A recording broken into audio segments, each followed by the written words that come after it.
Hi friends, welcome to my channel.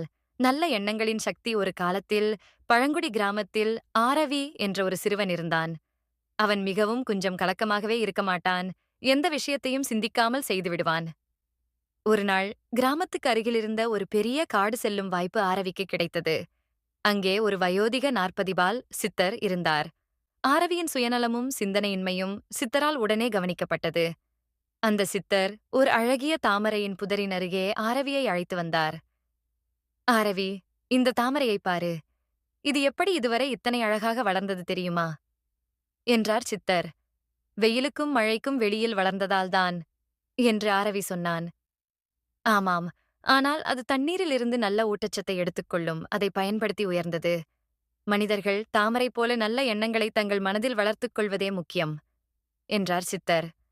ஆரவிக்கு அது புரியவில்லை. அப்பொழுது சித்தர் ஒரு சிறிய விதையை எடுத்துக்கொண்டு, இந்த விதையை தரையில் வையுங்கள். நாளை என்ன நடக்கிறதென்று பார்ப்போம் என்று சொன்னார். ஆரவி விதையை வைத்து விட்டான். மறுநாள் சித்தர் மற்றும் ஆரவி அதே இடத்துக்கு வந்தார்கள். விதை முளைத்து விட்டது.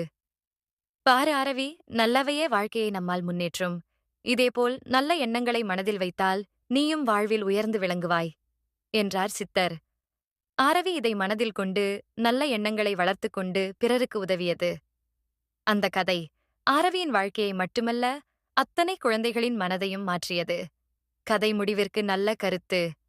நல்ல எண்ணங்களால் நல்ல வாழ்க்கையை உருவாக்கலாம்.